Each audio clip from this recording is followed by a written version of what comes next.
반갑습니다. 오대영 라이브 오대영입니다. 대법원 전원합의체 판결이 큰 후폭풍을 몰고 왔습니다. 지금 이 시각 국회 법사위는 법원, 행정처 등을 대상으로 긴급 현안 질의를 하고 있습니다. 법원 행정처 차장은 판결은 존중돼야 한다라면서도 9일 만에 선고한 사례는 찾기 어렵다고도 밝혔습니다. 지난해 정읍시장 사건의 대법원 판례와 뭐가 달라진 것인지도 분석하겠습니다.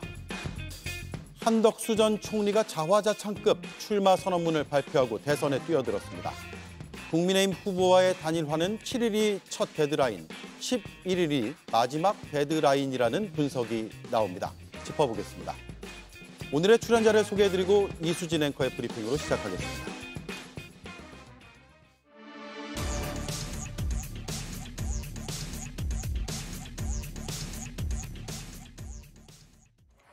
대법원이 이재명 후보에 대해 빠르게 심리한 걸 두고 법사위에서 민주당 의원들은 절차적 정당성 문제를 제기했습니다. 이 7만 쪽을 읽으려면 며칠 걸리는지 아십니까? 한 사람이 8시간씩 읽어도 100일이 넘게 걸려요. 이 기록을 다 읽으셨다고요? 공보자료 보니까 공판 기록을 기초로 했다고 돼 있어요. 저는 이 기록 안 읽었다고 봐요. 대법원은 9일 만에 딱 2번의 심리만으로 이재명 후보에 대한 유죄 취지의 파기환송 결정을 내렸는데요. 민주당에선 파기환송을 하기 위해서는 대법원도 사건 기록을 검토해야 하는데 판결문과 공판 기록 등만 보고 판단을 내린 게 부당하다고 주장을 하고 있는 겁니다. 법원행정처 배형원 차장은 대법원 판결은 존중되어야 한다고 말하면서도 9일 만에 선고된 건 이례적이라고 말했습니다. 저는 대법관님들이 충실히 기록을 보시고 판단했을 거라고 제가 알기로는 이렇게 빨리 9일 만에 된 것은 찾아보기 어려운 것 같습니다. 민주당 의원들은 형사소송법 개정안을 법사위에 상정했습니다. 대통령이 되면 재판을 중지하는 내용인데 헌법 84조 논란을 의식한 걸로 보입니다. 변호사까지 하셨던 분들이 갑자기 그 소추에는 어떤 건 해당하지 않는다고 떼를 쓰기 시작하니까 이게 날벼락이 나는 것처럼 비상경을 하질 않나. 헌법재판관 권한쟁의에서 헌법재판관 임명하라고 하는데도 안 하지 않나. 대법원이 정치 한복판에 뛰어들질 않나. 이제 세상에 믿을 수 있는 상황이 없어지게 된 거예요. 그래서 너무나 당연한 규정을 지금 이렇게 우리가 시간을 허비하면서까지 해야 되는 겁니다. 대법원 판결에 대한 여진이 계속 이어지고 있습니다.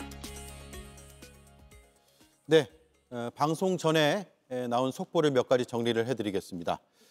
서울고법 형사 7부가 사건을 맡게 됩니다.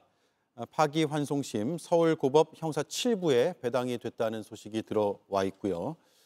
형사 7부에서 이재권 부장판사가 재판장이고 주심은 송미경 판사가 맡는 것으로 소식이 들어와 있습니다. 다시 한번 전해드리겠습니다.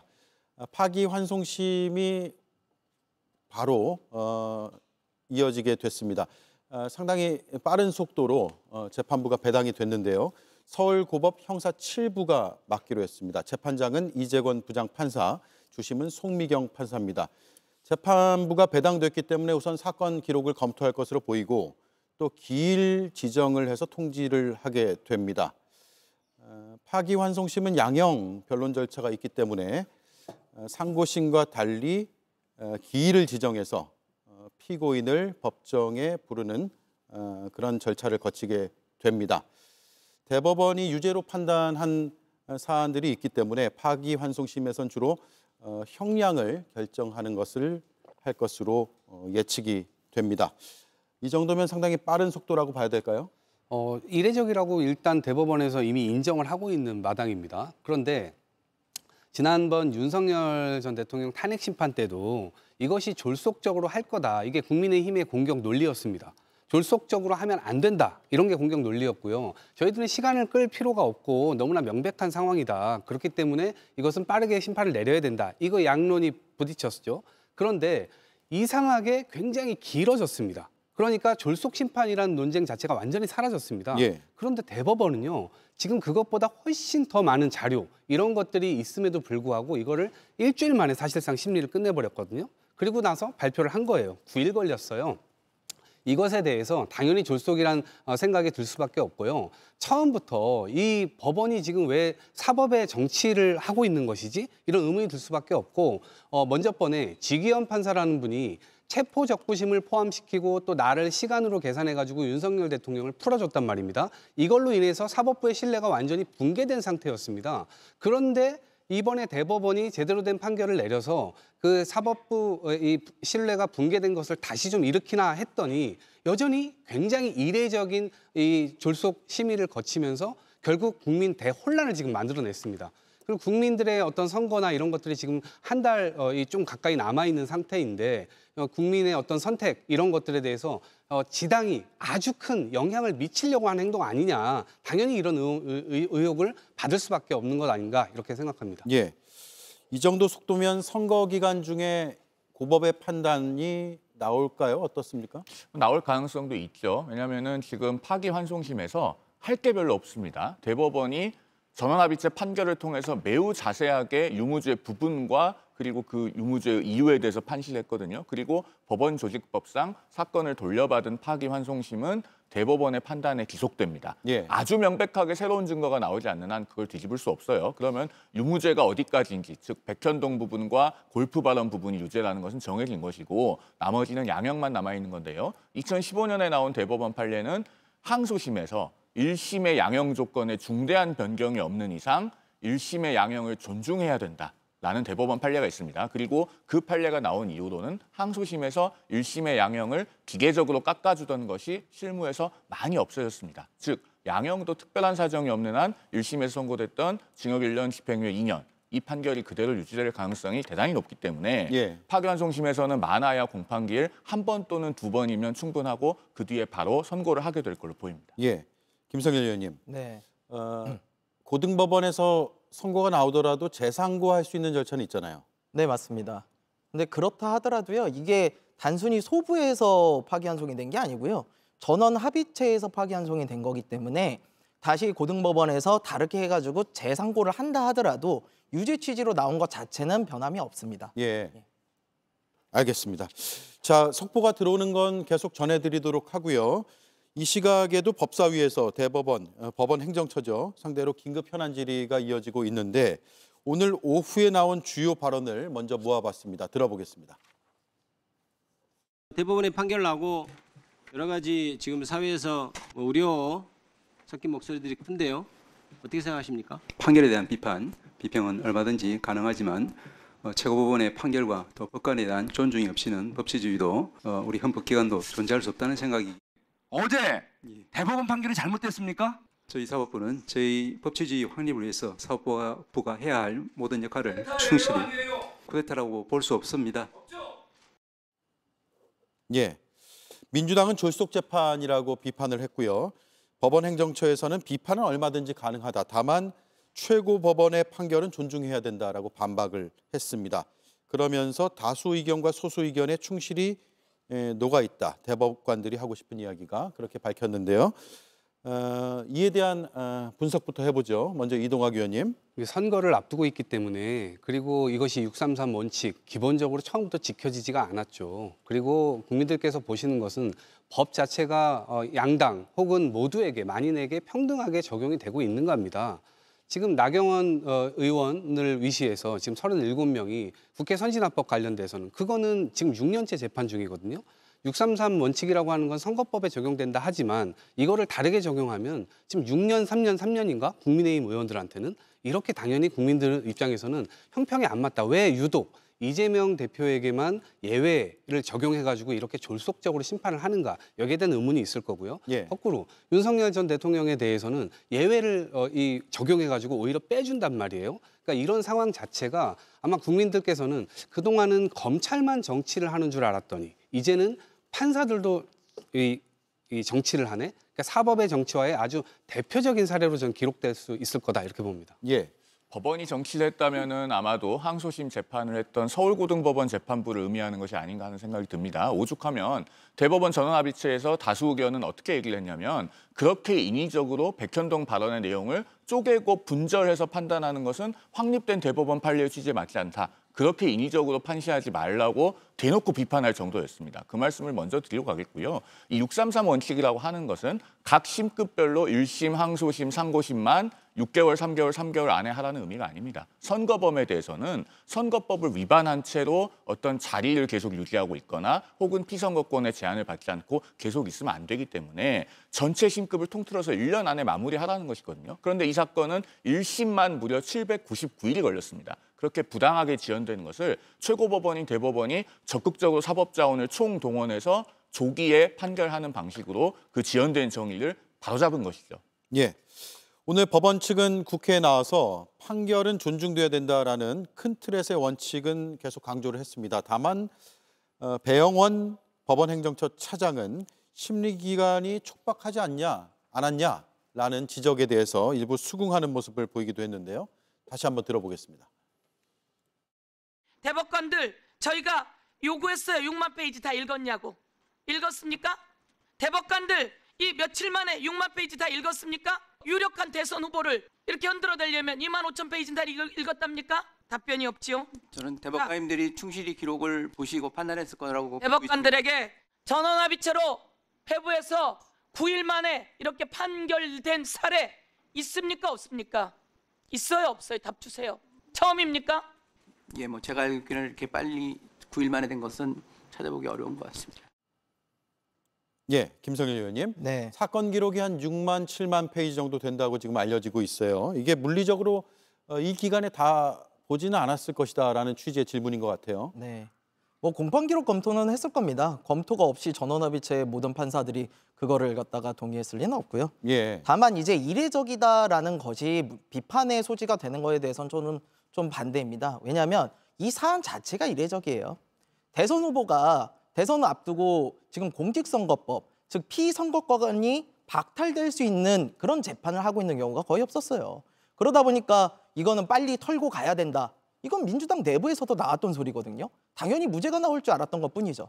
다만 그거 관련해가지고 7만 페이지, 그거는 사실심에 관한 내용들이에요. 예. 사실심이라는 거는 쉽게 말씀드려서 증거, 증인, 또 증인이 나와서 어떤 증언을 얘기를 했는지 이런 거에 대한 내용인데 그거를 다 볼 필요가 과연 있었을까요?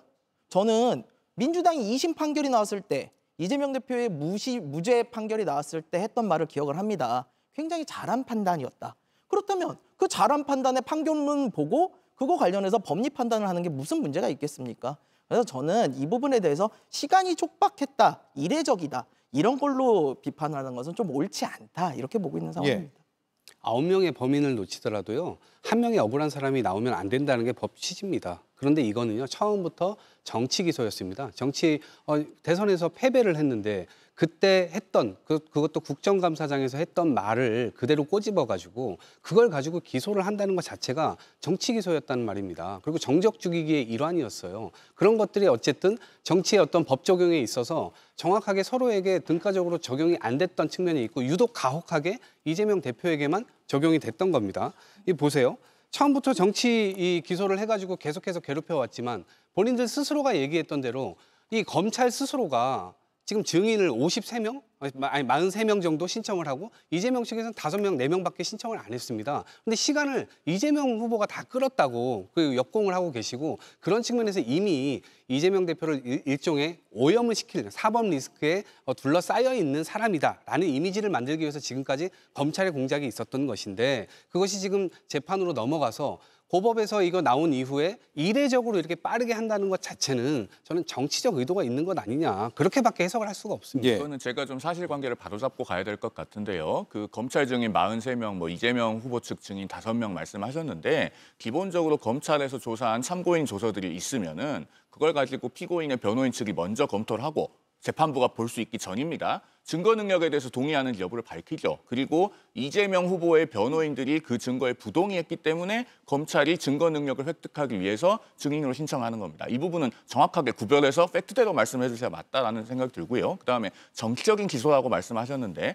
이재명 후보의 백현동 발언은 경기도 국정감사장에서 한 발언이었죠. 그리고 대법원 전원합의체가 어제 분명히 허위사실이라고 판단했습니다. 그 판단대로 하면은요. 사실은 국회 증언감정법에 따른 국회 위증입니다. 그럼에도 불구하고 왜 국회 증언감정법으로는 기소도 못하고 처벌도 못하고 있습니까? 국회 증언감정법상 국회 위증으로 처벌하려면 국회 본회의에서 또는 위원회에서 의결로 고발해야 됩니다. 그게 없으면은 소추 조건이 충족이 안 돼서 공소기각이거든요. 그때도 민주당이 다수당이고 지금도 민주당이 다수당이니까 국회 증언감정법으로는 고발도 없고 기소조차 못하는 겁니다. 오히려 국회가 지금 공정하게 구성되어 있다면 이재명 대표는 훨씬 더 중한형을 받았을 것이다. 이 부분을 좀 명심하실 필요가 있다고 생각합니다. 반박하시겠습니까? 이따가 판례에 대해서도 얘기를 할 텐데요. 어쨌건 이건 구체적으로 정치인의 어떤 말이나 이런 것들은 과장되거나 그럴 수 있다. 근데 그거를 제재하는 순간 정치인 표현의 자유가 사라진다. 근데 사실은 정치인들이 재판관들한테 이렇게 목줄을 놓아서는 안 되는 겁니다. 그리고 이거는 헌법 소원에서도 굉장히 많이 나오지 않았습니까? 그렇기 때문에 이 부분은 한 번은 정리가 되어야 되는데 이게 상당히 정치적으로 앞으로 위축성 있는 이 판단을 한 것이기 때문에 정치인들 스스로가 이 부분에 대해서 나중에 후가로 국민의힘에도 돌아가지 않을까 싶습니다. 누구도 판넬까지 미리 준비해 와서요. 국토부가 혁신도시법 43조 6항을 가지고 용도 변경하라고 협박을 한 적이 없는데 국토부가 혁신도시법 조항을 가지고 협박을 해서 백현동 용도 변경이 4단계에 걸쳐서 이루어진 것처럼 그렇게 말하라고 하지 않았습니다. 정치인에게 주어지는 표현의 자유에서 거짓말을 할 자유는 없는 겁니다. 그건 스포츠에서 약물 복용 같은 것이고 지금 하시는 말씀은 약물 복용을 한 선수에게도 경기를 뛸 자유를 줘야 된다. 지금 그런 말씀과 다르지 않다 말씀드리고 가겠습니다. 마지막 반박 듣고 넘어갈게요. 네. 협박이라고 하는 것은 개인의 느낌입니다. 근데 이재명 후보도 그거는 과장되게 표현했다. 그렇지만 그러한 느낌을 받았던 건 명확하게 있다고 얘기를 했습니다. 그런데 그걸 느끼지도 않은 판사들이 그것이 거짓말이라고 규정을 어떻게 합니까 도대체?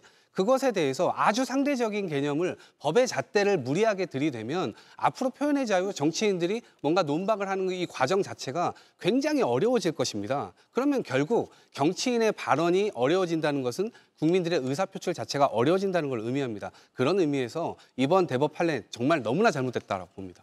판례에 대한 분석을 잠시 뒤에 더 들어가 보도록 하고요. 서영교 민주당 의원이 이런 주장을 했어요. 조희대 대법원장이 임명을 받는 그 전후 과정 속에서 이재명 후보의 사건이 올라오면 선거 전에 확실하게 정리하겠다라고 했다라는 제보를 받았다라는 거거든요. 그 뒤에 당에서 더 나온 얘기가 있습니까? 그러니까 저것은 아마 본인이 제보를 받았으니까 받았다고 할 것이고 혹시라도 고발당할 경우나 뭐 이런 거에 있어서 증거들이 좀 있을 거라고 저는 생각을 하고요. 다만 정황상 국민들께서 굉장히 오해를 많이 하실 수 있습니다. 왜냐하면 조희대 대법관 자체가 윤석열 대통령의 친구이기도 하고 임명을 또 했잖아요. 그런데 그 뒤로 지금 일어나는 일련의 일들이 이게 도대체 이게 짜고 치는 고스톱이 아니면 일어날 수 없는 일들이 막 일어나는 겁니다. 이를테면요. 4월 22일에 소부에 배당이 되잖아요. 근데 조희대 대법관이 갑자기 그거를 딱 끄집어 올려가지고 전원합의체에 회부를 합니다. 그리고 전원합의체에서 그걸 다루는데 27일, 일주일 뒤에 이재명 대표가 89.77%라고 하는 압도적인 수치로 당선이 되죠. 당의 후보가 됩니다. 그리고 바로 이틀 뒤에 조희대 대법관이 이 5월 1일 날 선고일을 지정 공지를 합니다. 그리고 난 다음에 바로 그 다음 날 한덕수 국무총리가 이거 대선 출마를 하겠다고 합니다. 그렇기 때문에 이것이 모든 게 다 짜맞춰진 어떤 각본 속에서 이루어진 것 아니냐. 당연히 이런 의심을 할 수밖에 없고요. 의심인 거지 지금 근거가 있는 건 아니라는 아직 말씀은? 근거까지 나오진 않았습니다. 그러나 어쨌든 국회에서 표명을 한 것이고요. 문제가 된다면 당연히 그 부분까지는 얘기를 할 수도 있겠죠. 그런데 어쨌든 굉장히 이례적인 건 대법에서 1년에 10건, 11건 이 정도 심의를 하는데 지금 9일 만에 만약에 이런 식으로 대법의 속도가 이재명 대표에게만 예외가 아니고 모두에게 동등하게 주어진다면 수십 건, 수백 건의 일을 처리해야 될 겁니다. 대법에서. 근데 지금 그런 적 없잖아요. 한 번도. 그렇기 때문에 이 부분이 처음부터 좀 짜맞춰진 것 아니냐. 그런 의혹은 제기가 충분하다 봅니다. 그런 의혹 제기에 대한 국민의힘 입장도 좀 듣고 질문을 이어가겠습니다. 서영교 의원께서 면책 특권이 있다고 좀 섣불리 함부로 주장한 것이 아닌가 하는 생각이 듭니다. 대법원장이 무슨 임명이 되면서 특정한 사건에 대해서 선거 전에 확실히 처리하겠다는 약속을 했다. 그 정도의 어마어마한 주장을 하려면 무슨 근거가 있어야 될 거 아니겠습니까? 지금 우리 이동학 최고께서도 어떠한 근거도 제시를 못하고 계시잖아요. 그러니까 면책 특권이 있는 국회의원이라고 해서 그렇게 말씀하셔서는 안 될 것이고 한 가지 더 제가 중요하게 짚고 싶은 것은 민주당이 이 대법원 판결에 대해서 승복하지 않는 태도입니다. 헌법재판소의 8대 0은 승복해야 될 대상이면서 대법원의 10대 2는 불복합니까?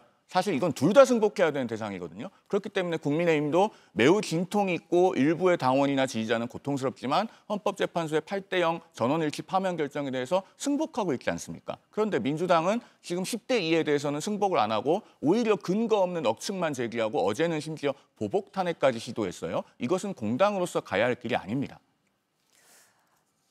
어제 대법관 12명을 누가 임명했느냐 여기에도 좀 관심이 쏠리고 있는데요. 왜냐하면 그 윤석열 정부에서 임명한 10명은 유죄 취지의 의견을 냈고 그리고 문재인 정부에서 임명한 2명은 또 무죄를 냈기 때문인데 이런 부분에 대해서는 좀 어떻게 해석을 해야 할까요? 그 부분에 대해서는 저는 지난번 헌법재판관의 판결을 주목을 하셔야 될 것 같아요. 8대 0이라는 그 결과가 나왔는데요. 그중에는 윤석열 전 대통령이 임명한 헌법재판관들도 있었습니다. 그분들이 누가 임명을 했느냐에 따라 가지고 판결을 달리할 것이라는 거는요. 정말 억측입니다. 제가 그전에도 계속 얘기했지만 헌법재판관이나 대법관 하시는 분들이요. 그동안 판사로서 훌륭한 업적들을 쌓고 인정을 받아가지고 저 자리에 가신 분들이에요. 저분들을 우리가 함부로 그렇게 누가 추천했다 그래가지고 예단을 하고 법과 원칙에 어긋나는 판단을 할 것이다라고 모욕해서는 안 된다고 저는 생각을 해요. 그래서 이번 경우에도 사실 문재인 전 대통령님께서 임명을 했던 오경미, 이흥구 이 두 분 빠지게 된 것도 한 분은 선관위원장 그리고 한 분은 법원행정처장이라서 사례대로 해서 빠진 것뿐이고요. 뭐 공교롭게 그쪽 두 분께서는 이제 다른 분들 두 분께서 이제 이거에 대해서 무죄 취지를 내셨다고 하는데 그거는 바라보는 관점이 조금 다를 수는 있다고 봅니다. 예. 다만 그것이 출신 혹은 본인을 누가 추천해 줬느냐에 의해 가지고 판결이 났다. 이건 그 대법관들한테 한번 물어보셔도 좋을 것 같아요. 그래서 이렇게 판결 냈느냐? 저는 그러지는 않았을 거라고 보고요. 이런 식으로 우리가 사법부의 권위를 무너뜨리게 되면 결국 그거는 우리 사회의 책임으로 다 돌아오게 된다. 이렇게 봅니다. 다른 의견 있으세요?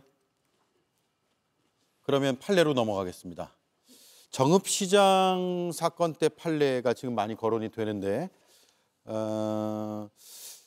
일단 어제 대법원은 정치인의 표현의 자유는 중요하지만 선거 과정에서의 허위 사실 유포는 유권자의 올바른 판단을 방해하고 민주주의의 근간을 훼손할 수 있다. 이렇게 판결을 내렸습니다. 공직자의 표현의 자유는 일반인과 같을 수 없다라는 판단도 했고 다만 이것과 비교해서 지금 제시되는 판례가 정읍시장의 판례입니다. 이학수 정읍시장 2022년 지방선거 때의 일로 기소가 됐는데 공직선거법 허위사실 공표죄로 기소가 됐고 1, 2심에서 벌금 1,000만 원이 내려졌죠. 그런데 대법원에서는 무죄 취지의 파기환송을 했고 가장 큰 틀에서 이유는 의견 표명에 불과하다라고 상대 후보에게 제기했던 의혹 제기가 의견 표명이라고 판단을 했고 결국 광주고등법원에서 무죄 선고로 확정이 됐습니다. 이것과 지금의 사례가 같은가 다른가 한번 비교를 해보죠. 어떻습니까? 이 건이요. 훨씬 더 심각한 상황입니다. 그리고 이것은 1, 2심에서 벌금 1,000만 원을 맞았어요. 그리고 대법에서 이것을 무죄 취지로 파기환송했거든요. 이재명 후보의 경우는 방어적 기재로 약간 과장되게 표현한 거예요. 그런데 그걸 가지고 지금 징역 2년에 집행유예를 때리지 않았습니까? 그래서 그것이 부당하다고 생각했기 때문에 2심에서는 저 대법 판례를 거울 삼아서 무죄를 때린 겁니다. 그런데 대법 스스로가 본인들이 했던 거를 뒤집은 거예요. 그러니까 보세요. 정읍시장의 경우는 당시 상대 후보자가 땅을 미리 사놓고 나중에 후보자에 출마했기 때문에 그것이 나중에 어떤 공공개발이라든지 이런 것들을 사익으로 연결시킬 수 있는 것 아니냐라는 보도자료를 적극적으로 낸 행위입니다. 예. 그럼에도 불구하고 그것이 정치인의 이 충분히 의견 표명에 불과하기 때문에 무죄를 한 거예요. 그런데 지금 이 건에 대해서 보세요. 징역 2년이나 집행유예를 맞을 그런 사안입니까? 이 사안이요. 똑같이 비교를 해도 너무나 과하게 나왔다라고 하는 것이고요. 똑같은 판례가 대법원에 또 있습니다. 2019년도인데요. 이것도 전원합의체에서 판결한 거예요. 후보자가 한 말이 구체적인 거짓말일 때만 유죄다. 기억착오나 의견, 과장된 말은 함부로 처벌하면 안 된다. 이것이 항소심이 이 원칙에 따라서 재판을 한 것이고 이 원칙을 지킨 항소심 판단을 오히려 대법원이 뒤집은 것이다. 저희는 예. 그렇게 해서 이 부분이 굉장히 부당하다 이렇게 생각을 예. 하고 있고요. 아까 말씀하신 대로 승복하지 않을 도리는 없습니다. 대한민국이 정한 원칙이고 우리가 합의한 원칙이기 때문에 저희는 승복은 당연히 합니다. 이거를 승복 안 할 도리가 없죠. 다만 비판과 비난은 얼마든지 이 재판장이라고 해서 그것이 성역에 있지는 않다. 그런 차원에서 저희가 비판을 드리고 있다 말씀드립니다. 예. 자, 저 판례와 이번 사례 어떻게 비교해서 봐야 됩니까? 많이 다르죠. 앞서 우리 이동학 최고께서 보도자료를 배포한 사건이라고 표현하셨는데 그 보도자료 앞에 있던 굉장히 중요한 부분을 말씀을 안 하셨어요. 당시 저 정읍시장은 TV 토론회 그리고 라디오 토론회에서 한 발언이 주로 문제가 됐습니다. 그리고 보도자료는 그 토론회에서 상대방 후보에 대해서 제기했던 네거티브를 가지고 다시 한번 배포를 한 것이에요. 그래서 이게 이재명 대표가 2020년에 대법원 전원합의체 이른바 권순일 판결로 살아난 그 판례가 있지 않습니까? TV 토론에서의 발언은 쉽사리 허위사실 공표로 처벌할 수 없다. 그 판례의 연장선상에서 TV 토론과 라디오 토론에서의 발언을 최대한 의견 표명으로 포섭하고 관대하게 판단을 해준 겁니다. 대법원이 그렇게 판단했다는 점 말씀드리고요. 그다음에 이 정읍시장 사례는 상대방 후보에 대한 즉 낙선 목적 허위사실 공표고 이재명 후보 같은 경우에는 본인의 사실관계에 대한 250조 1항의 당선 목적 허위사실 공표입니다. 내가 했던 행위에 대해서 무엇이 사실이고 거짓인가는 내가 제일 잘 알아요. 그러니까 그 거짓과 진실의 영역에 있어서 구분이 대단히 명확합니다. 그러나 상대방에 대해서 의혹을 제기할 때는 그 의혹 제기가 다소 틀리거나 빗나갈 수 있죠. 그런 부분까지 하나하나 다 너무 많이 처벌하게 되면 과도하다는 것이 그 정읍시장 판례인 거기 때문에 둘은 사안이 굉장히 많이 다른데 민주당 쪽에서는 굉장히 이걸 같은 사안인 것처럼 말씀을 하고 계시다라는 말씀을 드리고 예. 제가 짧게만 덧붙이면은 어제 이재명 후보 본인이 이 판결에 대해서 제 생각과는 많이 다른 판결이다. 이게 일성이었어요. 그런데 지금 이재명 후보와 민주당이 승복하고 있습니까? 저는 전혀 그렇게 생각되지 않습니다. 예. 자, 같은 판례로 볼 수 있다. 다른 판례다. 상당히 부딪히는 의견이네요. 오늘 민주당 선대위에 합류한 두 법조인이죠. 강금실 총괄선대위원장 그리고 이석연 공동선대위원장은 상당히 의문을 제기했는데 어떤 이유 때문인지 한번 들어보겠습니다. 조희대 대법원장은 규정과 관례도 무시하고 9일 만에 단 2번의 합의로 무죄 원심을 깼습니다. 기록은 제대로 본 건지 과연 심사숙고한 건지 의심하지 않을 수 없습니다. 공직선거법은 이번 대선에서 죄를 저지를 때 당선 무효가 될 뿐이지 지난 대선에 대한 판단은 영향을 미치지 않습니다. 국민들께서 현혹되지 마셨으면 좋겠습니다.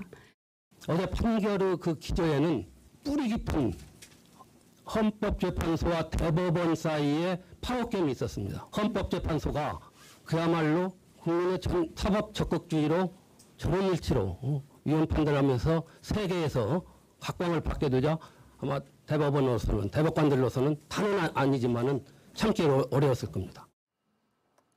네, 강금실 전 법무부 장관이 조희대 대법원장의 사법연수원 동기라고 하면서 이렇게 비판을 좀 했는데요. 심리기간이 너무 짧다 이렇게 비판했는데 어떻게 들으셨습니까? 뭐 심리기간이 짧은 거는 사실입니다. 예, 사실이에요. 근데 그럴 수밖에 없었다는 사정이 있다는 거는 우리가 모두가 알고 있을 겁니다. 제가 아까도 말씀드렸듯이 대선이라는 큰 선거를 앞두고 그의 가장 유력한 후보가 다른 것도 아니고 피선거권이 박탈될 수 있는 공직선거법 위반의 재판을 받고 있다면 이거는 정리하는 게 맞죠. 예, 그거는 누구나 동의를 할 겁니다. 근데 자꾸 이제 7만 쪽을 제대로 받느냐 그런데 이 부분은 설명을 조금 드릴게요. 그 대법원은요 법리심을 따지는 것이 사실심이 아닙니다. 쉽게 말씀드릴게요. 예를 들어가지고 골프를 쳤냐 안 쳤냐 이 사실 그리고 백현동에 4단계나 되는 용지 변경이 실제로 일어났냐 아니었냐 이걸 따지는 것이 일단 사실심의 영역이에요. 근데 대법원에서 뭘 따지냐면은 이 4명 사진에 대해서 이재명 후보가 조작된 것이다 라고 말한 것이 유권자에게 고 김문기 씨와의 관계 자체를 부정한 것으로 들렸느냐라는 부분. 그다음에 백현동 용지 변경 관련해서 국토부에 협박이 있었다라는 발언이 이제 유권자들이 듣기에 협박에 의해서 어쩔 수 없이 용지 변경을 한 거다. 라고 들리는 허위사실이었냐 아니었냐 이거에 대한 판단만 하면 되는 겁니다. 그래서 자꾸 졸속 얘기를 하는데 사실 이 사건 언제 벌어진 겁니까? 2021년에 벌어진 거예요. 지금 4년째입니다. 이게 어떻게 졸속입니까? 4년 동안 충분히 저는 검토를 다 했다고 보고요. 그리고 이게 솔직히 말해가지고 과연 이재명이라는 주어만 지우고 나서 이 사건을 바라봤을 때 민주당에서 똑같은 이야기를 하실 수 있을지 저는 그 부분에 대한 의문이 있고요. 자꾸 이런 식으로 무리하게 대법원을 공격을 한다면 결국 또다시 민주당 스스로 내로남불의 프레임에 갇히게 될 거다 이렇게 봅니다. 예. 저 한 가지만 더 여쭤보고 싶은 게 일단 대법원에서 원심을 그대로 인정을 하려면 상고 이유서나 답변서만 보고 판단할 수 있다. 하지만 파기환송을 하려면 자료를 다 봐야 되지 않느냐. 이런 주장도 법조계에서 제기가 되고 있는 걸로 알고 있는데 그 부분은 좀 어떻게 보십니까? 그러니까 7만 페이지를 다 네. 볼 필요가 없다는 주장이시고 김성일 의원은. 아니 7만 페이지를 다 볼 필요가 없다고는 아니에요. 예. 볼 필요야 당연히 있겠죠. 다만 그 중에 7만 페이지 안에는요 뭐가 들어가 있냐면요. 예를 들어가지고 제가 참고인으로 출석을 했어요. 아까 참고인 수십 명이라고 그랬잖아요. 그 참고인이 와서 무엇부터 나 어디 사는 누구다부터 시작을 합니다. 직업도 얘기하고 굉장히 많은 내용이 들어가 있어요. 그럼 그중에 정말 핵심이 되는 거는요. 7만 페이지가 아니라요. 정말 700쪽에 불과할 수도 있다는 거예요. 그래서 그런 쪽에 대해서 충분히 대법관이 그냥 4명이 하신 것도 아니잖아요. 소부가 아니에요. 판사 12명이 놓여가지고 그걸 봤단 말이죠. 이걸 졸속이라고 판단하기는 좀 어렵다고 봅니다. 예. 제가 법조인이니까 조금 더 덧붙여서 말씀을 드려도 될까요? 대법원의 사건 기록을 볼 때 전체 내용을 하나하나 꼼꼼하게 다 보지는 않아도 되는 건 맞습니다. 법률심이기 때문에. 기본적으로 상급심에서는 이게 1심이나 2심에서 했던 것을 똑같이 되풀이하는 우리가 법률 용어로 속심이라고 하는데 그런 속심이 아니에요. 사후심이라고 하거든요. 1심이나 2심에서 했던 것이 잘 됐는지 잘못됐는지를 일종의 리뷰를 하는 겁니다. 그렇기 때문에 2심 판결문을 가장 먼저 봅니다. 그리고 이 사건 같은 경우는 1심과 2심의 판단이 정반대로 돼 있기 때문에 판결문끼리 대조해서 보면은 기록을 쉽게 파악할 수 있고 그리고 필요한 범위까지 넓혀 나가는 겁니다. 그래서 어제 대법관 2분의 반대 의견을 보면 이거 너무 빨리 하지 않았냐라고 하니까 거기에 대해서 다수 의견의 보충 의견으로 5분의 대법관이 보충 의견을 내요. 거기 보면은 우린 다 충실하게 심리했고 어떻게 기록을 봤다라는 내용까지 나와 있습니다. 예. 근데 국민의 다수의 압도적인 어떤 지지를 받고 있는 후보를 정리하려고 한다면 명확하게 국민들께서 좀 이해가 가능해야 됩니다. 그리고 이런 논쟁이 안 일어나게끔 이 앞뒤 문맥까지 다 정리를 잘 해야 되는 거예요. 그런데 이 진행되는 과정 자체가 너무나 졸속임에도 불구하고 졸속이기도 하고 그리고 대법에서 정리한다는 것 자체가 어떻게 정리를 하겠다는 거죠? 오히려 지금 파문이 훨씬 더 커진 상태입니다. 그리고 이제 대선은 진행이 되게 돼 있습니다.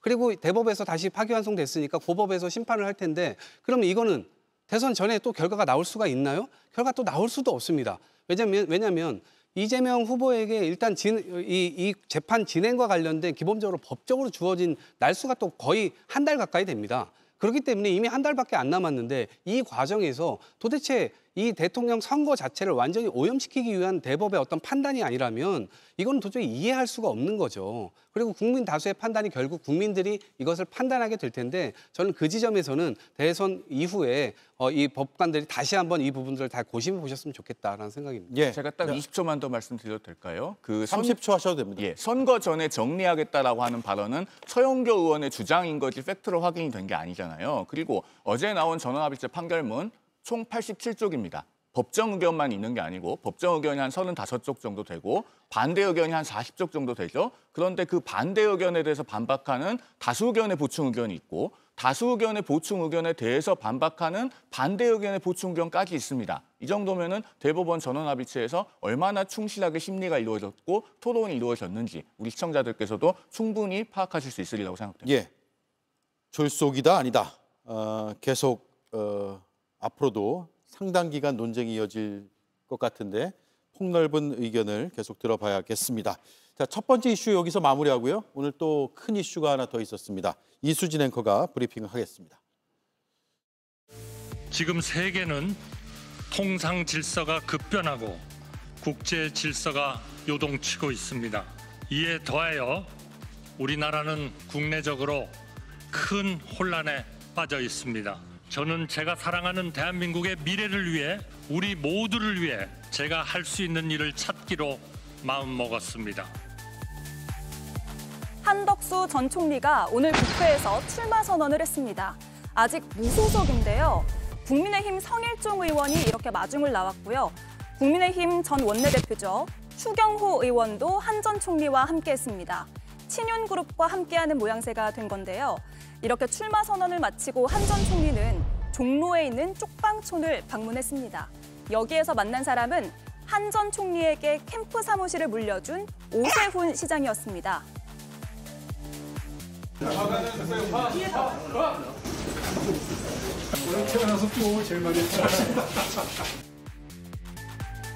네, 같은 진영에서도 호의적인 분위기만 있는 건 아닙니다.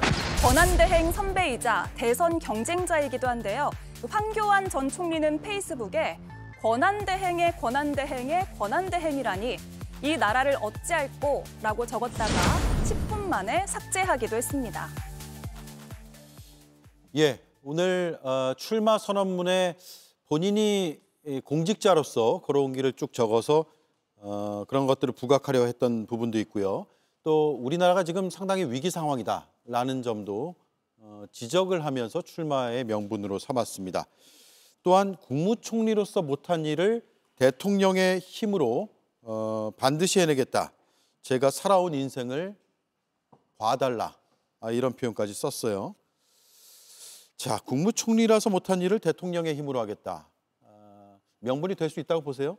저건 명분이 될 수가 없죠. 기본적으로 국민들의 시각은 한덕수 국무총리는 허수아비 총리였다. 이렇게 딱 박혀 있습니다. 그리고 지금도 허수아비 후보로 나오고 있는 거구나. 이렇게 생각을 할 겁니다. 왜 그러냐면 지난 2년 반 동안에 여러 가지 폭정이 벌어질 때 국무총리의 역할이 뭐였지?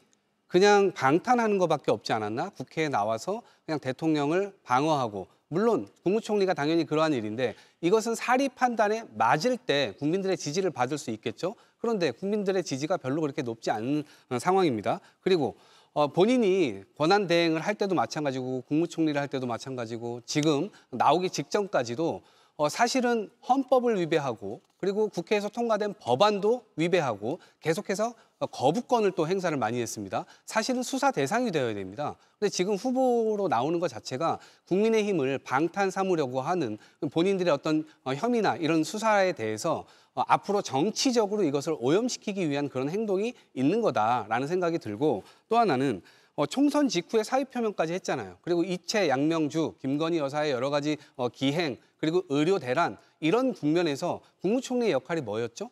총선 직후에 사의 표명을 했음에도 불구하고 대안이 없어서 지금까지 임기가 어거지로 지금 늘어진 측면이 있습니다. 그래서 지금 거의 3년을 한 겁니다. 아주 무능한 총리의 대표적인 인사이기 때문에 저는 나오면 지금 이제 대선 출마 선언을 했지만 앞으로 토론이라든가 여러 가지 이 국면에서 한덕수 국무총리가 스스로 쓰러질 이 가능성이 굉장히 크다라고 생각을 합니다. 예.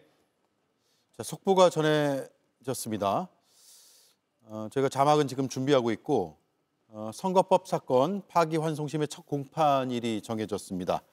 5월 15일입니다. 오늘이 5월 2일이니까 2주가 좀 안 남은 5월 15일 목요일입니다. 5월 15일이 파기환송심의 첫 공판일로 잡혔다는 속보가 지금 막 전해져 왔습니다. 앞서 저희가 전해드린 것은 이제 재판부가 배당이 됐다는 것이고요. 지금 자막으로 전해드리고 있습니다. 앞서 서울고법 형사 7부가 이 사건을 맡게 된다고 프로그램 시작하면서 속보를 전해드렸고요. 재판장은 이재권 부장판사, 또 주심은 송미경 판사로 전해드렸습니다. 배당되자마자 첫 공판일이 나왔네요. 파기환송심 첫 공판일 5월 15일 목요일입니다. 후보 등록 기간이 끝난 이후네요. 이거 어떻게 봐야 됩니까? 사전투표 전까지 파기환송심의 판결이 나올 수 있을 것 같습니다. 지금 5월 15일이라고 하는 날짜는 제가 법조인으로서 봤을 때 어떻게 정해진 걸 보이냐면 항소심의 첫 공판 기일도 사이의 간격을 5일 이상 두고 피고인에게 공판기일 통지서가 송달이 돼야 됩니다. 예. 그러면은 오늘 발송을 한다고 했을 때 지금 5월 6일까지가 연휴죠. 그러면은 5월 7일 또는 아마 5월 8일에 송달이 될 겁니다. 그래야지 그 사이에 5일 이상의 기간이 공판기일까지 있기 때문에 첫 공판기일 5월 15일로 정했을 거고, 그다음에 이제는 시청자들께서 좀 들어보셨을 법한 이야기인데, 이 선거법 사건은 피고인이 첫 번째 공판기일에 불출석하면 다시 한번 공판기일을 잡고 두 번째 공판기일부터는 피고인이 안 나와도 진행이 가능합니다. 지금 이재명 후보는 본인의 대장동 사건에서 5월 13일과 5월 27일에 공판기일이 잡혀 있죠. 이것에 대해서 대선 선거운동 기간이니까 그때 공판기일을 지정하지 말아달라고 하는 변호인이 의견을 내기도 했었습니다. 그런데 5월 12일부터가 지금 대선 선거운동 기간이고 이재명 후보가 저기에 출석할지 사실 좀 의문이에요. 그동안의 재판 진행 경과들을 봐왔을 때. 그러면은 이재명 후보가 안 나왔을 때 강제로 출석시킬 방법이 없습니다. 대통령 후보는 공직선거법상 단기 7년 이상의 징역형에 해당하는 범죄 혐의가 없을 때는 불체포 특권이 있어요. 예. 그러면은 안 나왔을 때 출석을 강제할 방법이 없기 때문에 대선 후보가 불체포 특권이 있는 거군요. 대통령 후보는 후보 등록해서 개표가 끝날 때까지 사형 무기 또는 7년 이상의 징역형을 범하였다고 의심할 만한 상당한 사유가 없으면 불체포 특권이 있습니다. 선거법에 규정돼 있습니까? 예, 공직선거법에 그 조항이 있어서 많이 사문화된 조항이라서 우리가 알기 어려운데 정말 이재명 후보에 관해서는 워낙에 특이한 일들이 많기 때문에 저희가 알게 됩니다. 그래서 만약에 5월 15일 안 나온다면 법원은 한 번 더 공판기일을 정해서 통지해야 될 거예요. 그런 부분까지 염두에 두고 5월 15일로 기일을 정한 것이 아닌가 하는 것이 법조인으로서의 제 의견입니다. 예, 공식 선거운동 시작 이후네요, 공판일이. 그러니까 고법도 저는 굉장히 무리수를 쓰고 있다 이렇게 보는데요. 저거 결론을 못 낼 겁니다. 지금 보세요. 지금 송영 변호사가 말한 대로 결국에는 이재명 대표가 이것은 법률적으로 정해진 토대 위에서 자신을 방어할 수 있는 방어권을 쓸 수 있도록 되어 있습니다. 그렇기 때문에 이것은 결론도 못 내는데 정치적으로 뭔가 개인만 한다는 비판을 계속해서 받게 될 겁니다. 민주주의를 공부하다 보면 사법의 자제라는 게 있습니다. 사법 자제 파트가 나와요.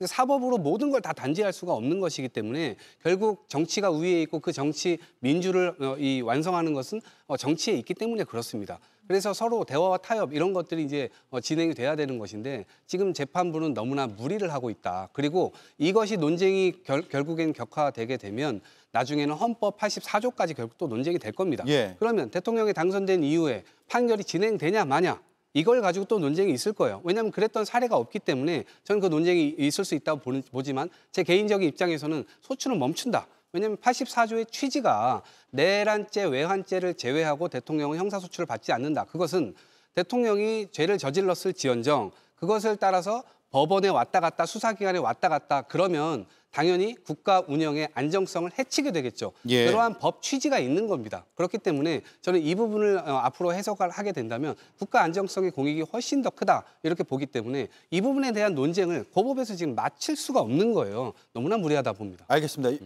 여기까지 하죠. 본론이 아니었기 때문에. 다만 그 84조에 대한 해석은 또 다른 해석도 학계에서 나오고 있다는 점을 제가 곁들여서 설명을 해드리고 다시 한덕수 전 총리의 출마 얘기로 돌아가겠습니다. 김성열 위원님. 네.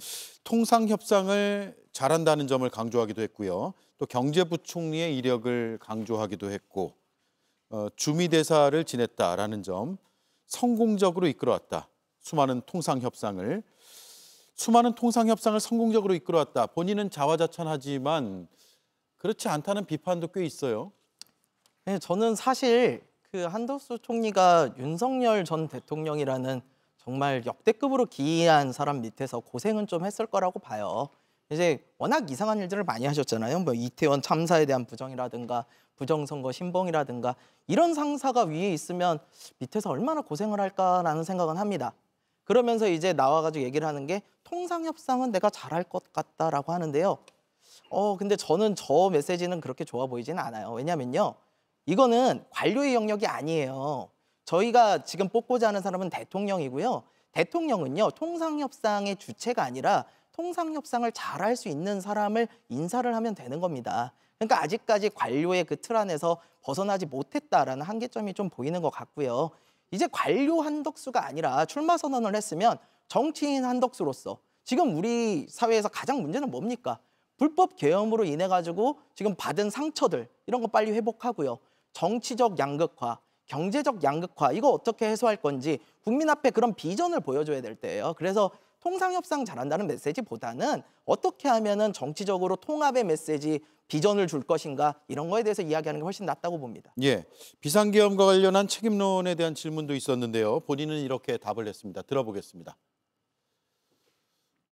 헌법재판소에서 국회가 제기한 탄핵 소추에 대한 결론을 냈습니다. 그 문제에 대해서는 문제가 없다. 이런 결론을 헌재가 냈고요. 국무회의의 흠결, 절차적, 실체적 흠결에 대해서는 저는 계엄 직후부터 일관되게 그 국무회의는 절차적, 실체적 흠결이 있었다. 그렇게 계속 증언을 했고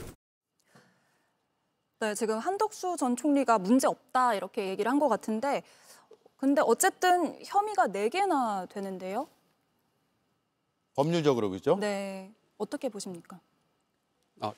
네. 바로 옆에서 질문했습니다. 내란 공범 혐의 그리고 뭐 직무유기 혐의, 직권남용 혐의 그리고 공직선거법 위반 혐의 이렇게 4가지나 되는데. 네, 국민들께서 아마 기억하시는 건 가장 대표적으로 국회에서 추천된 3인 이것을 계속해서 추천하지 않았고요. 그다음에 국회에서 법이 통과됐습니다. 상설특검법이 2개가 통과됐습니다. 김건희 특검법과 관련된 거하고 내란 특검법 관련된 겁니다.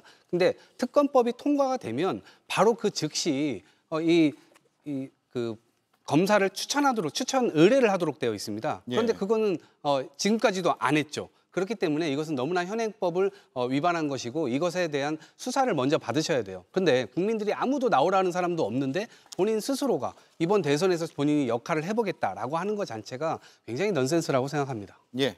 한덕수 대행은 지금 저런 출마 선언을 하고 계실 때가 아니죠. 자, 우리 시청자들께서 비상계엄에 대한 트라우마가 있으신 분들이 많이 있을 겁니다. 저도 약간 있습니다. 윤석열 대통령의 비상계엄 선포는 우리 국민들께 정말 평화로워야 될 아주 보통의 화요일 밤을 뺏어간 것이죠. 밤 10시 반에 갑자기 TV를 켰더니 대통령이 비상계엄을 선포하고 있었습니다. 예. 자, 그런데 어제 최상목 경제부총리가 밤 10시 28분에 사직을 했죠. 왜 그랬습니까? 4분 뒤에 밤 10시 32분에 민주당 국회의원들은 국회에 모여서 최상목 경제부총리에 대한 탄핵소추안을 상정하고 있었어요. 자, 대법원 판결에 대한 보복 탄핵이라고 볼 수밖에 없고 이건 대법원 전원합의체 판결에 불복하는 겁니다. 굉장히 무도한 일이고 헌법 질서를 부정하는 거예요. 자, 그런데 한덕수 대행은 민주당이 이럴 걸 몰랐습니까? 본인도 탄핵소추를 당해봤잖아요. 여야가 합의해오면은 헌법재판관을 즉시 임명하겠습니다라고 하는 문장으로 끝나는 대국민 담화를 발표하고 그 다음 날 탄핵 소추돼서 직무정지가 되어봤습니다. 그러면은 책임 있게 대통령 권한대행으로서의 자리를 지키고 있었어야지 본인이 사직을 해버리니까 그 다음 최상목 경제부총리도 사표를 낼 수밖에 없고 지금 우리나라는 대행의 대행이라고 하는 전대미문의 상황이 됐는데 그것은 민주당에 매우 큰 책임이 있지만 한덕수 대행도 사실 그 책임으로부터 완전히 자유롭기만 어렵다고 봅니다. 지금 출마 선언을 하실 때가 아니었다 이 말씀을 드리겠습니다. 예. 자, 한덕수 전 총리의 출마 소식까지 빠른 속도로 짚어봤습니다. 오늘 속보가 많아서 준비한 내용을 다 못 다뤘네요. 주말 잘 보내시고 다음 주에 또 뵙겠습니다. 고맙습니다. 고맙습니다.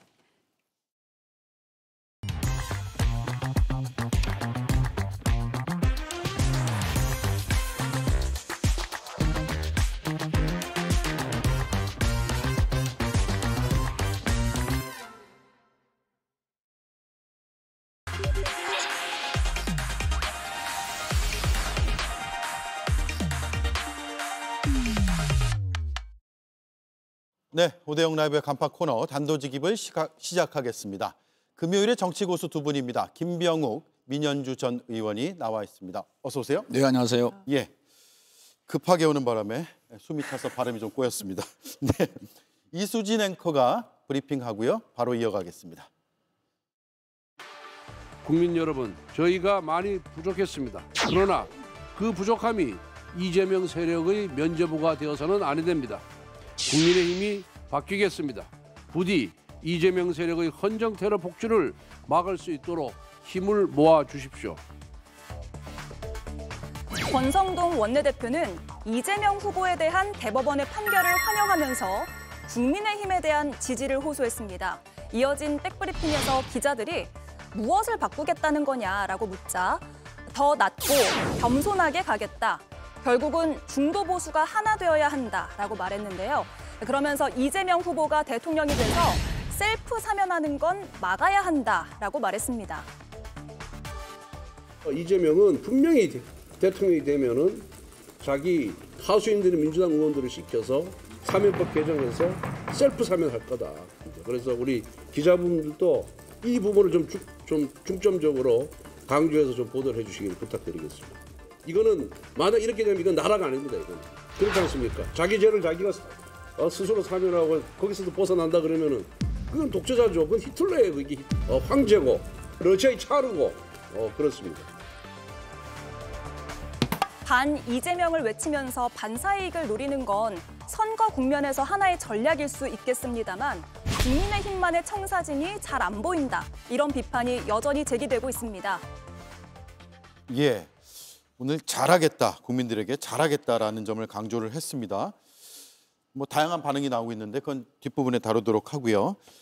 일단 대법원의 전원합의체 판결 이후에 바로 지금 재판부가 배당이 됐고 첫 공판기일이 5월 15일로 잡혔습니다. 지금 이 상황이 그동안의 이른바 이재명 대세론에 영향을 줄 것이냐, 어떤 영향을 줄 것이냐, 혹은 영향이 없을 것이냐를 좀 다뤄보도록 하죠. 먼저 친명계 김병욱 의원님. 요즘에 법원의 모습을 보면 예측이 어려울 뿐만 아니라 정말로 법원이 정치에 개입하려고 하는 모습을 보이는 것 같아요. 사실 지난 대법원에서의 파기환송도 너무나 이례적이지 않습니까? 소부에 회부된 것을 그날 전원합의부로 넘기고 그리고 전원합의부 넘긴 다음에 9일 만에 그것도 재판 심리 2분밖에 안 했지 않습니까? 예. 그리고 9일 만에 이렇게 파기환송 결정을 내렸고 전체적으로 따져보면은 항소심에서 결정난 지 38일 만인가? 이렇게 결론이 났습니다. 633 원칙이라는 것도 스스로 무너뜨리고 뭔가에 쫓기는 듯하고 뭔가를 목적으로 한 이런 그림 그리기라는 의혹에 대해서 충분히 그 주장이 일리가 있고 타당하다라고 많은 분들이 생각하고 있는 거거든요. 왜 대법원과 법원에서 이런 정치에 개입하려고 할까라는 부분에서 의심을 안 할 수가 없고 예. 그렇다 보면은 우리나라 그동안의 사회의 기득권이었던 사람들, 소위 말해서 서울 법대를 비롯해서 많은 분들의 세상의 변화, 세상의 새로움 이런 부분에 대해서 상당히 불안감과 두려움을 갖고 있지 않을까라는 생각을 합니다. 세상은 정말 국민을 중심으로 해서 새롭게 변해야 되고 그 국민이 이제 주인으로서는 새로운 민주주의를 만들자라는 것이 국민들의 목소리인데 법원에서 그동안의 관행과 그동안의 관습을 완전히 탈피해서 대법원장이 원하는 바대로 대법관들이 움직이고 또 오늘 고등법원으로 파기환송한 것도 하루 만에 재판부가 배당이 되고 배당된 후 몇 시간 만에 또 재판길이 결정된단 말입니다. 이런 것들이 정말로 그동안에 우리가 사법 절차상에서 한 번도 경험하지 못한 새로운 경험을 조희대 대법원장 체제 안에서 좀 하고 있는 거 아니겠습니까? 예. 그러면 이것을 단순하게 그냥 재판을 하는 거다, 공정하게 재판했다라고 주장하는 것을 어느 국민이 인정하겠습니까?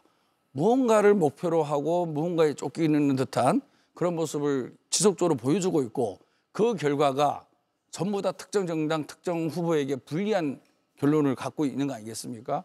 이런 부분에 대해서는 아마 많은 국민들도 사법부의 판단을 존중한다라는 큰 틀에 대해서 동의하지만 무언가가 있는 거 아니냐. 도대체 왜 이제 내일 모레면 후보 등록을 하고 대선을 치러야 되는데 대선을 30여일 앞둔 이 시점에서 정치적 불확실성을 극대화하고 뭔가 사회 혼란을 법원이 불러일으키는 듯한 이런 행동에 대해서 의심하지 않을 수가 없고 과연 그 배후에 무엇이 있을까.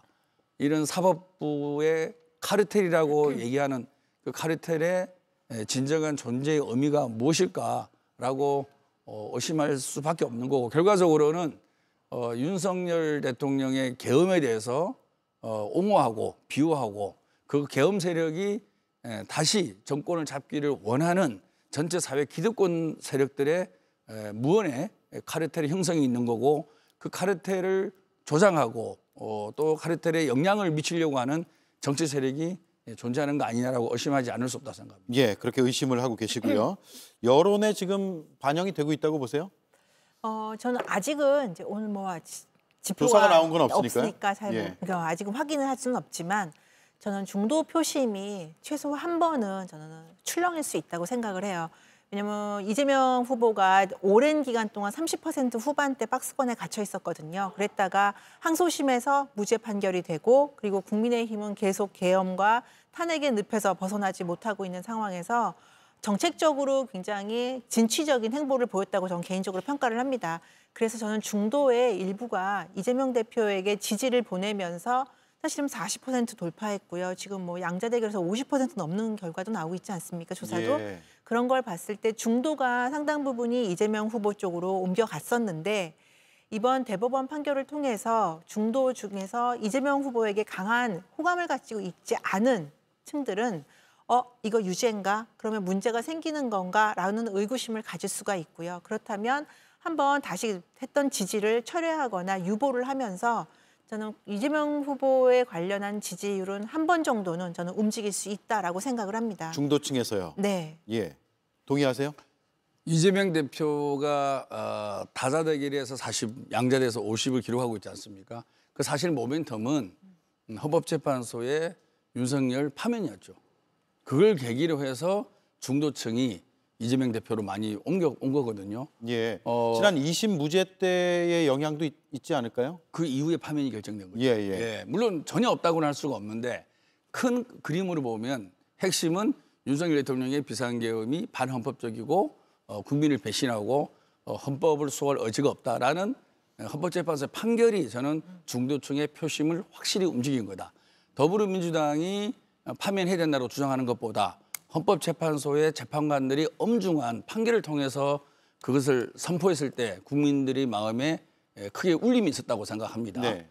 그런 것들이 이재명 대표의 지지와 중도층의 표심을 옮긴 것에 훨씬 더 큰 비중을 차지하고 있기 때문에 뭐 결과는 좀 봐야 되겠지만 표심의 변화가 있더라도 제 생각엔 크게는 없을 거고 크게 없을 것이다. 양 지지층의 지지가 강해질 거라는 생각을 하지 않습니까?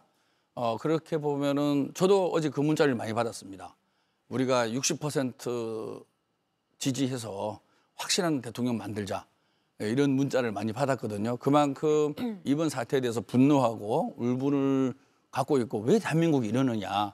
대한민국을 정상화로 가야 되자라는 이런 민주와 정상, 상식을 가진 사람들의 표심이 저는 더 결집될 가능성이 높다. 그래서 전체적으로는 뭐 약간의 변화가 있을지 없을지는 모르겠지만 현재 흐름에는 크게 영향을 주지는 않지 않겠냐. 제가 말씀드리는 중도 표심이 움직일 거라는 거는 이재명 대표가 치고 올라가는 지금 상승세의 분위기에선 분명히 주춤하거나 좀 빠질 거란 얘기고요.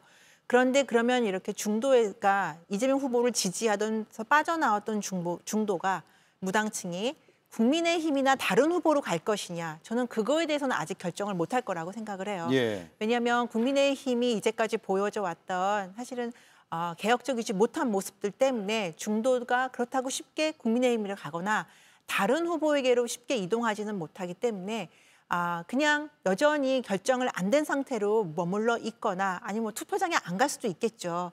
근데 어쨌든 한 번 정도는 분명히 중도에서는 어떡하지? 만약 지금 이게 유죄가 안 되더라도 대통령이 된 이후에 대선 이후에 유죄 취지에 만약 재심이 난다면 고법 판결이 난다면 그때는 또 문제가 되는 거 아니야라는 거에 대한 걱정과 우려는 분명히 있을 거라고 저는 생각을 합니다. 예. 자, 지지율 그래프를 좀 몇 가지 보여주세요. 준비된 걸. 수치들을 말씀하셨기 때문에 제가 한번 정리를 해드리고 넘어가야 될 것 같습니다. 가장 최근 여론조사고요. 전국 지표조사입니다. 차기 대통령 적합도 이재명 42, 한덕수 13, 한동훈 9, 김문수 6, 이준석 2로 나왔고요. 없다 모름 무응답이 18%였는데 이건 파기환송되기 전에 조사된 것이고 한덕수 전 총리가 사퇴하고 출마하겠다라고 직접 입장을 표명하기 전에 나왔던 조사 결과라는 점을 말씀을 드리고요. 그 다음 장 있습니까? 네, 가상 3자 대결인데 앞서도 이제 뭐 과반 정도 말씀을 하셨기 때문에 정확한 수치를 제가 말씀드리겠습니다. 역시 같은 전국 지표조사고요. 이재명 46, 한덕수 31, 이준석 2, 없다 모름 무응답이 15. 이준석 6. 제가 잘못 말씀드렸습니다. 없다 모름 무응답이 15. 다음 장도요. 이재명 46, 김문수 25, 이준석 8. 다음 장이요. 이재명 45, 한동훈 24, 이준석 6. 마찬가지로 한덕수 전 총리가 출마 선언하기 전, 또 이재명 후보의 대법원 선고가 나오기 전에 조사됐다는 점 말씀을 드리고 넘어가겠습니다. 이재명 후보와 민주당은 일단 정면 돌파하겠다는 의지를 지금 보이고 있어요. 네. 지금 말 그대로 파기환송이지 않습니까? 파기환송을 했기 때문에 고법의 재판도 남아있는 거고 또 고법 재판에 이의가 있으면 또 재상고를 해야 됩니다. 그래서 이거는 재판하는 과정에서 일어나는 하나의 사건에 불과한 거죠. 이것이 확정된 것도 아니고. 그리고 사실 이재명 대표의 사법 리스크는 기존의 지지율에 상당 부분 반영이 돼 있었습니다. 반영이 돼 있었고 때로는 유죄가 나고 때로는 무죄가 나고 이런 현상들을 반복해 왔거든요. 반복해 왔고 최종적으로 윤석열 대통령의 파면 결정으로 이제 좀 지지율 상승에 탄력을 받은 거 아니겠습니까? 그래서 당연히 지금 이재명 대표가 일상적인 예비 후보로서의 선거 운동을 하고 있지 않습니까? 똑같이 저희 당은 뭐 큰 변화는 없고 이재명 대표를 중심으로 단일 대우로 잘 대응하자. 다만 아까 말씀드린 대로 왜 법원 그동안에는 우리가 정치 검찰에서 참 시달림을 많이 받았고 무도한 기소와 무리한 수사를 많이 겪었는데 이제 법원마저도 저런 모습을 보이는 거에 대해서 그 원인 파악이 정말 어렵고 난망한 거죠. 왜 그럴까? 너무나 비상식적인 행위를 반복하는 모습이 있는 거 아니겠습니까? 그러면 어떤 특정한 목표가 있는 건 분명하죠. 그 부분에 대해서는 저희가 반드시 기록을 남겨서 이 부분은 어떻든 우리가 원인 규명을 해야 된다. 그리고 다시는 이런 그 법원과 재판관들이 정치에 개입해서 기득권의 목표를 이루려고 하는 어떠한 행위와 시도도 용서해서는 안 된다. 그런 마음의 각오는 갖고 있는 거죠. 대법원의 선고가 정치 개입, 선거 개입이라고 보시는 거고요. 같은 생각이세요, 아니세요? 저는 뭐 결과에 대해서는 언급하지 않겠고요. 당연히 법원을 존중해야 되니까요. 저는 근데 시기상 타이밍과 그 절차는 조금 저도 적절하지 않았다라는 생각이 들어요. 너무 빨랐다라는 생각도 들고요. 왜냐하면 저희가 전원 합의체로 회부됐다라고 했을 때 그럼 최소한 평균 6개월 정도는 걸리겠구나라고 생각하는 게 조금 아는 분들의 상식이거든요. 원래 한 달에 한 번 심리하잖아요. 그렇죠. 근데 심리 기간도 굉장히 짧았고 횟수도 짧았고 그런데 물론 대법원장 발표할 때는 여러 가지 정치인으로서의 무게를 이야기를 했지만 특히 대선을 앞두고 있고 한 상황에서 이렇게 빨리 사람들이 상식적으로 생각하지 않는 그 선에서 발표가 나는 것에 대해서는 그래서 결과에 어떻게 났다는 것과 상관없이 이 결과와 상관없이 절차에 대해서 많은 비판과 문제점을 제기하는 그 단초를 제공했다는 측면에서는 저는 이 부분은 대법원이 조금 비판받을 수 있지 않나라는 생각이 듭니다. 하지만 그 결과에 대해서 우리가 왈가왈부하는 거는 전 적절하지 않다고 생각하고요. 한 걸음 더 나아가서 그렇다고 민주당이 어젯밤에 그렇게 폭풍 탄핵을 하는 거에 대해서 과연 그러면 국민들이 민주당 되게 안정적으로 잘 국정을 운영할 수 있는 그런 자질인가라는 판단을 한다면 과연 그런 판단을 할 수 있을까? 그러니까 민주당의 많은 현역 의원들이 놀라고 의회의 결과에 대해서 당혹스러울 수는 있죠. 근데 그렇다고 해서 갑자기 탄핵을 하고 막 대법원에 대해서 직접적인 비판을 가하는 것이 적절한 것인가에 대해서는 저는 그 부분은 좀 문제가 있다고 생각을 합니다. 그 장면을 잠깐 보고 나서 질문을 이어갈게요. 기왕에 말씀이 나왔으니까.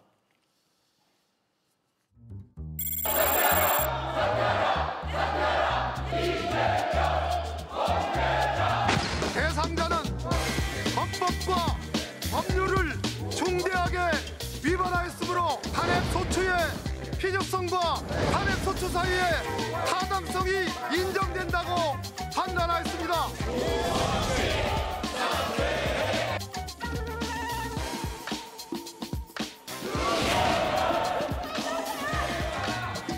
동네에서 빵 맞고 한강에서 눈 흘린다는 속담이 있듯이 거기서 지금 돈풀이하고 화풀이하는 거죠. 문재인 정당의 이 국회가 이재명 화풀이하는 장소입니까? 기획재정부 장관 최상목 면직이 통지되었습니다. 이에 따라 탄핵소추 대상자가 없으므로 투표를 중지하겠습니다. 예, 권성동 원내대표는 어디서 화풀이 분풀이를 하냐. 즉 화풀이 분풀이 탄핵이다라고 주장을 하네요. 입장을 바로 들어보죠. 한덕수 국무총리, 한덕수 권한대행이 만일에 출마를 할 생각이 없었다면 최상목 대행 탄핵이 안 됐겠죠. 생각해 보십시오. 예. 원인은 한덕수 총리의 출마 때문에 일어난 일이다. 더 결정적인 거죠. 예. 왜냐하면 지금 대통령 권한대행은 선거를 40일도 안 남았지 않습니까? 선거 관리를 공정하게 해야 되고 앞으로 남은 국정 관리를 잘해야 될 책임이 있는 거 아니겠습니까? 그런데 그 책임 있는 사람이 개인의 사욕인지 또는 보이지 않는 손의 조종인지는 모르겠지만 대통령 나가겠다고 말도 안 되는 행위를 하고 있는 거 아닙니까? 정말 이렇게 나라가 엉망이고 경제 성장률이 마이너스를 가고 있고 앞으로의 성장률도 반토막이 날 지경인데 그에 대한 반성과 책임은 일말의 반성도 없고 무조건 본인의 그 정치적 목적을 위해서 저렇게 출마를 선언한 거 아니겠습니까? 이런 모습을 보면서 과연 앞으로 최상목의 모습은 어떨 것인가? 똑같다는 거죠. 정말로 국민을 위한 정치와 나라의 미래를 걱정하는 권한 대행이 아니라 특정 진영의 이익을 위해서 복무할 가능성이 훨씬 높은 거죠. 그리고 그렇게 해왔고 그동안에도 헌법재판관 임명 과정에서 해야 될 일과 해서는 안 될 일을 구분하지 못하고 일을 저질러 왔지 않습니까? 이런 모습을 보면서 저도 원래 최상목 권한대행의 이전에 논의됐던 탄핵에서 반대를 했습니다. 근데 어제 같은 경우는 안 할 수가 없는 거죠. 그동안에 보여준 모습을 봤을 때 과연 이분이 공평하고 공정하게 제대로 선거 관리를 할 수 있을지 나라의 운명을 맡게도 될 만한 그런 품격과 이 자세를 가진 사람인지라고 생각했을 때 아마 많은 분들이 이제 최상목 정도는 탄핵을 해도 괜찮겠다라고 저는 생각을 했을 거라고 생각합니다. 그리고 또 이주호 부총리가 나름대로 교육부총리이기 때문에 그래도 현재 있는 최상목 부총리보다는 앞으로 남은 40일 정도의 관리는 더 중립적으로 잘할 수 있지 않을까라는 또 기대가 있는 거고요. 예. 저는 한덕수 권한대행에 대해서는 다시 이야기하고요. 그 부분 빼고 최상목 그러니까 부총리가 공정하게 선거를 관리하지 못할 것 같아서 아니면 위법적인 일을 할 것 같아서 탄핵을 한다는 것은 말이 안 되죠. 공정하게 선거 관리를 안 했고 위법적인 행위를 했다면 탄핵을 할 수 있지만 앞으로 이제까지 한 거 보니까 잘 못할 것 같아. 그리고 위법적인 걸 할 것 같아. 선거를 공정하게 못 이끌 것 같아. 그러니까 미리 탄핵을 한다는 거는 그야말로 민주당이 잘못된 판단을 한 거라고 생각하고요. 특히 어젯밤에 하필이면 어제 저녁 때 최상목 부총리를 탄핵함으로 인해서 민주당은 정말 이재명 후보의 이 대법원 판결에 대한 분풀이다라는 딱 그 프레임에 짜이기 딱 좋게 되는 그런 상황이었다고 저는 생각을 해요. 그래서 앞서서도 말씀드렸지만 왜 어젯밤에 갑자기 그 전부터 계속 어떠한 뭐 빌드업 과정 이런 것도 없었는데 느닷없이 최상목 부총리를 탄핵을 했느냐에 대해서는 민주당이 분명히 성급했고 비판을 받을 수밖에 없다고 생각합니다. 물론 거기에 대해서 또 바로 사표 수리를 한 한덕수 권한대행도 저는 비판을 받아야 될 마땅하다고 생각을 하고요. 예, 한덕수 전 총리 얘기로 가보겠습니다. 출마 선언했고 출마 선언하면서 했던 발언도 쭉 앞에서 들었기 때문에 생략을 하고요. 근데 완주를 할 것이냐 아니냐 이게 중요한 부분인데 완주할 거라고 보세요? 단일화 과정을 통해서 이제 한 후보로 결정되지 않겠습니까?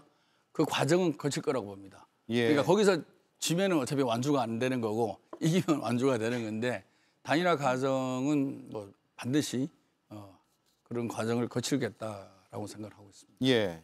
국힘 후보 누가 되느냐에 따라 달라지는 상황인 것 같아요. 물론 김문수 후보가 이재명 후보 어제 대법원 판결 이후에 좀 발언이 달라지긴 했지만 김문수 후보가 되면 단일화될 가능성이 굉장히 높고요. 근데 한동훈 후보 같은 경우에는 정치적으로나 개인적으로나 단일화에서 실익을 받을 게 하나도 없다고 생각을 해요. 그리고 실제 그 캠프가 그렇게 생각을 하고 있고 그래서 저는 한동훈 후보가 되면 단일화가 어려울 것이고 그다음에 김문수 후보가 되면 단일화의 가능성은 매우 높은 거 아니냐라고 저는 생각해 봅니다. 예. 자, 오늘 한덕수 전 총리가 출마 선언하고 일정을 마친 뒤에 광주로 갔거든요. 광주 5.18 묘역을 참배할 예정이었는데 막혔습니다. 참배를 못한 걸로 지금 전해지고 있는데 저도 호남 사람이다라고 이야기하면서 참배를 하려고 했지만 들어보시죠. 저도 호남 사람입니다. 조용해. 조용. 총리님 물러나지 마십시오. 물러나면 안 됩니다. 여러분, 저도 호남 사람입니다. 물러나면 안 됩니다. 호남 사람입니다. 우리 서로 사랑해야 됩니다. 예. 오늘 오후 5시부터 참배할 예정이었거든요. 막 들어온 영상이란 점 말씀을 드리고요. 자신이 호남 사람이다라고 5.18 묘역에 참배를 하겠다라고 갔지만 광주 시민으로 보이는데 많은 시민들에게 둘러싸여서 앞으로 가지 못하고 결국 참배가 이루어지지 못했다, 참배를 하지 못했다라는 그런 소식이 지금 막 영상과 함께 현장에서 들어왔기 때문에 전해드립니다. 영상은 계속 들어온 대로 새로운 영상을 업데이트해서 바로 보여드리도록 하죠. 자, 첫날 행보에 대한 저런 일까지 벌어졌네요. 마치 광주 민주묘역 참배를 가면 막아설 거라고 예상을 하고 자기가 준비한 호남 사람, 지역 감정을 유발하는 그런 발언을 하는 모습으로 보입니다. 사실 호남 사람이라고 얘기하면 태어난 곳이 호남이 아니라 호남의 정신, 또 호남인들이 추구하는 민주에 대한 가치, 그거를 공유를 할 때 나도 호남 사람입니다라고 얘기하는 게 맞는 거죠. 그게 상식이고. 그 전제는 뭡니까? 12.3 비상계엄에 대한 철저한 반성과 윤석열 대통령과 확실한 선긋기, 그리고 앞으로 민주주의를 제대로 하겠다는 선언, 그런 것들이 담겨야만 정말 호남인들이 원하는 나도 호남 사람이다라는 공감을 얻을 텐데 오늘 출마 선언문을 보더라도 일말의 반성도 없습니다. 12.3 비상계엄에 대해서 일말의 반성도 없고 추상적인 단어로만 나열돼 있거든요. 그리고 윤석열 대통령과의 관계 설정에 대해서도 아무런 언급이 없습니다. 그래놓고 내가 호남이 고향이니 나를 받아달라. 말이나 되는 겁니까? 이건 있을 수 없는 일이고요. 그리고 일부러 이렇게 유발을 하는 거죠. 일부러 유발한다고 보시는 거네요? 저는 100% 유발한다고 봅니다. 그래서 노이즈도 일으키고 마치 호남에 가서 핍박받는 모습을 연출함으로 인해서 또 지지층들을 결집해내고 이런 목적이라고 보는데요. 상당히 연출된 느낌을 받습니다. 한덕수 총리의 가장 큰 문제는 뭐냐면은 제가 국회에 있을 때도 대정부질이나 또는 예산 심의할 때 보면은 너무 진정성이 없고 완전히 사람이 바뀌었어요. 박지원 의원이 그 얘기 한번 하지 않았습니까? 완전히 윤석열 대통령의 심기만 보호하는 발언들, 막 국회의원들과 같이 맞짱 뜨면서 막 보호하는 사람으로 바뀌었고요. 합리성이라는 게 1도 없어요. 제가 아까 나오면서 기사를 몇 개 검색해 봤는데 작년 가을 정기국회 때도 답변을 보면 대한민국 경제가 좋아지고 있습니다. 윤석열 대통령만큼 일 잘하는 사람이 어디 있습니까? 그리고 내년에는 더 좋아질 겁니다. 이런 얘기만 계속 반복하더라고요. 지금 보십시오. 작년보다 경제가 훨씬 안 좋아지고 있고 마이너스까지 기록하고 있지 않습니까? 이분이 경제 전문가라고 하는 것은 경제 관료 출신이라는 그 경력만 있는 거예요. 실적은 거의 없는 거죠. 그리고 생각 자체가 시대 정신을 반영하는 새로운 리더의 모습이 아닌 옛날 20, 30년 전의 구시대의 생각과 사고로서 지금의 현상을 이해하는 그 정도의 수준밖에 안 되고 있지 않습니까? 저는 정말로 너무나 실망스럽습니다.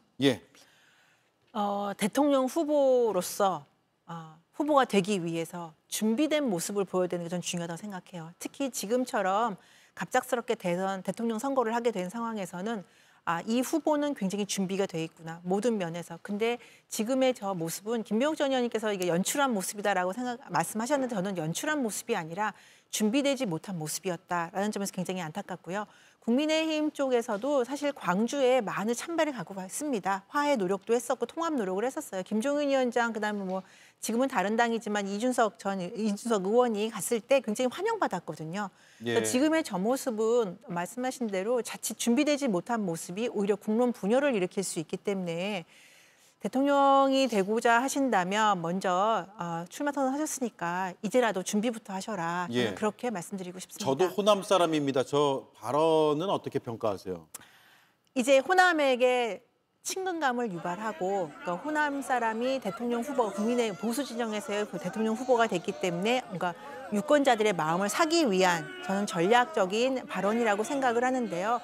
저 또한 지금 저 상황에서는 매우 전략적이지 못하고 부적절하다고 생각하는 게 저렇게 되면 호남인들이 굉장히 배척하는 모습을 보임으로 인해서 오히려 호남인들이 서운해하지 않을까 답답해하고 전 그래서 아까 말씀드린 대로 준비되지 못한 모습, 준비되지 못한 행사를 저렇게 생방송으로 국민들에게 보여주는 모습은 그다지 바람직하지 않다라고 예. 보여집니다. 저도 호남 사람입니다를 외치는데 제지를 당하면서 오히려 호남 인들이 배척하는 모습을 더 네. 강조시켜버리는 그런 결과를 네. 낳았다라고 보시는 거네요. 자, 한 1분 남았는데 1분. 주말에 단일화가 아니죠. 아직 최종 후보가 안 나왔죠. 내일 오후 5시 이후에 나올 한 명의 국민의힘 후보는 누구라고 보시는지 짧게 30초씩만 드릴게요. 민심의 격차가 많으면 민심이 당심을 견인할 수가 있거든요. 예. 근데 지금 나오는 여론조사 결과만을 보면 그렇게 큰 차이가 안 나오는 것 같아요. 김문수 후보하고 한동훈 후보가. 그렇게 본다 그러면 당심의 영향력이 더 강하게 영향력을 미칠 가능성이 크지 않을까. 예. 그래서 좀 더 민심을 업은 한동훈의 모습을 더 보여줬어야 되는데 그 부분이 현재 여론조사만 봤을 때는 크게 보이지 않는다. 그렇게 보면은 박빙으로 김문수 후보가 되지 않을까. 예. 이런 생각도 듭니다. 네. 상승세인 거는 한동훈 후보가 확실한 것 같아요. 그런데 어쨌든 기존의 강성 지지 장원들이 있는 상황에서 김문수 후보가 조금 더 객관적으로는 유리한 지표를 보이지 않나라고 굉장히 조심스럽게 생각해 봅니다. 와, 두 분이 일치된 의견으로 한 후보를 예상했는데 지켜보죠. 다른 결과가 나올 수도 있으니까. 자, 주말 잘 보내시고요. 네. 오늘도 수고 많으셨습니다. 고맙습니다.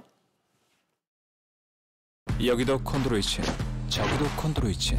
비슷비슷한 이름들에게 따라할 수 있는 건 비슷한 이름, 딱 거기까지. 다양한 국가에서 연구된 관절 연골 건강지표 개선 확인. 이 정도는 담아야 이름값 하는 콘드로이친. 관절엔 콘드로이친 1200.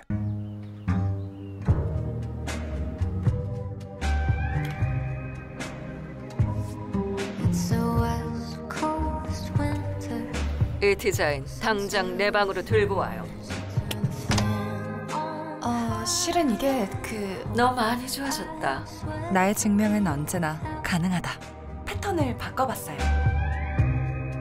모든 것이 가능한 마이 컨텐츠 스크린. LG 스탠바이 미 2.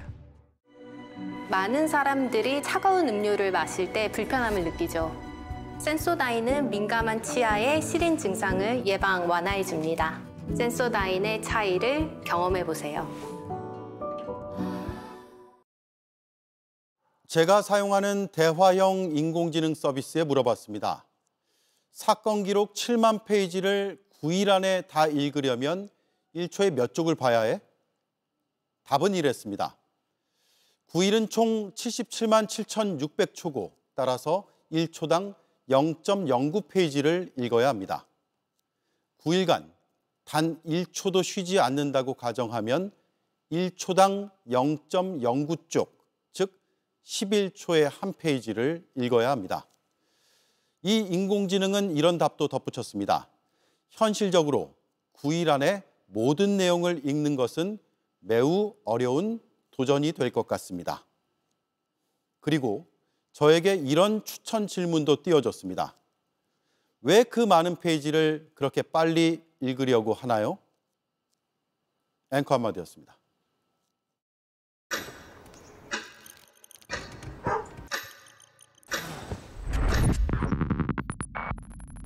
우리 눈은 완벽하지 않으니까 눈을 믿지 말고 기술을 믿자.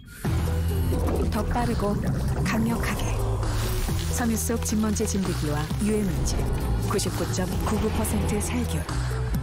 깨끗할 거라는 기대에 걸지 말고 스타일러에 바로 걸자. LG 스타일러 오브제 컬렉션. 여기도 콘드로이친, 저기도 콘드로이친. 비슷비슷한 이름들에게 따라할 수 있는 건 비슷한 이름, 딱 거기까지. 다양한 국가에서 연구된 관절 연골 건강지표 개선 확인. 이 정도는 담아야 이름값 하는 콘드로이친. 관절엔 콘드로이친 1200. 더 빛나게, 더 눈부시게, 더 활기차게, 더 생기 있게 바꿔보세요. 아침이 다른 침대, 흑표 흑침대. 네, 오대영 라이브 마치겠습니다. 다음 주에 뵙겠습니다. 고맙습니다.